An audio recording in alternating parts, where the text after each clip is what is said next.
SIR നടപടികൾക്കായി രേഖകൾ ഹാജരാക്കേണ്ടവർ ഇരട്ടിയായി. 37 ലക്ഷത്തോളം പേരാണ് രേഖകൾ ഹാജരാക്കേണ്ടത്. 13.5 ലക്ഷം വോട്ടർമാർക്ക് മാത്രമാണ് നേരിട്ട് നോട്ടീസ് കിട്ടിയത്. ഫെബ്രുവരി 14-നാണ് ഹിയറിംഗ് നടത്തി രേഖകൾ കൃത്യമാക്കാനുള്ള സമയപരിധി. അലക്സ് മുഹമ്മദ് വിവരങ്ങൾ ചേരുന്നു. അലക്സ്, SIR ആശങ്കകൾ തീരുന്നില്ലെന്ന് മാത്രമല്ല, അത് കുറച്ചുകൂടി ഇന്റൻസ് ആയി കുറച്ചുകൂടി ഗുരുതരമാണ് എന്നതാണ് ആ കണക്ക് സൂചിപ്പിക്കുന്നത്. അലക്സ്,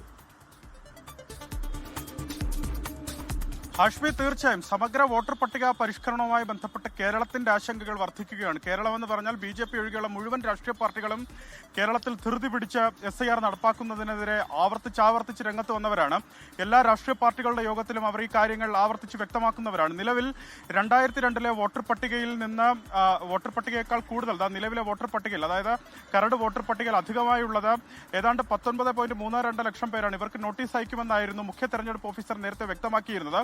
പക്ഷേ അത്തരത്തിൽ രേഖകൾ നേരിട്ട് ഹാജരാക്കേണ്ടവരുടെ എണ്ണം 19.32 ലക്ഷമല്ല, അത് 37 ലക്ഷത്തോളമാണെന്നുള്ളതാണ് ലഭിക്കുന്ന വിവരം. ഏറ്റവും ഒടുവിലത്തെ കണക്കനുസരിച്ച് ലഭിക്കുന്ന വിവരം അങ്ങനെയാണ്. ഇലക്ട്രൽ രജിസ്റ്റർ ഓഫീസർമാർ ഏതാണ്ട് 37 ലക്ഷം പേർക്ക് നോട്ടീസ് അയച്ചിട്ടുണ്ട്. ഇതിൽ തന്നെ ഏതാണ്ട് 13.5 ലക്ഷം പേർ മാത്രമേ നേരിട്ട് നോട്ടീസ് കൈപ്പറ്റിയിട്ടുള്ളൂ എന്നുള്ളതും ഏറ്റവും പ്രധാനപ്പെട്ട കാര്യമാണ്.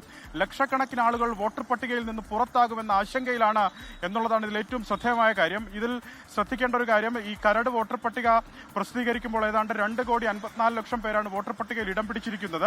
അതിൽ തന്നെ 37 ലക്ഷം പേർ നിലവിൽ വോട്ടർ പട്ടികയ്ക്ക് പുറത്താണ്. അതായത് ഇവർക്ക് രേഖകൾ ഹാജരാക്കേണ്ടതുണ്ട്.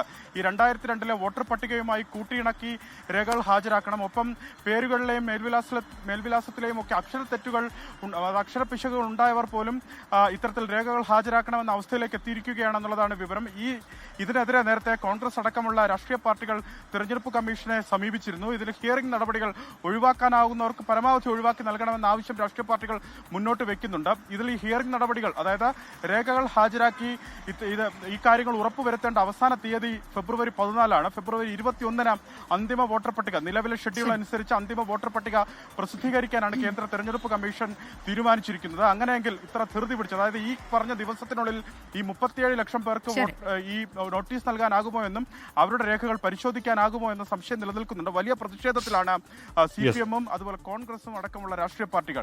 37 ലക്ഷം എന്ന് പറയുന്നത് ചെറിയ കണക്കല്ല, അത് വലിയ വോട്ടർമാരുടെ കണക്കാണ്. അപ്പോൾ അവർക്ക് ഇപ്പൊ ഇനി ഇവർക്കൊക്കെ നോട്ടീസ് കൊടുക്കുക എന്ന് പറയുന്നത് എത്രത്തോളം പ്രാക്ടിക്കലാണെന്ന് അറിയില്ല.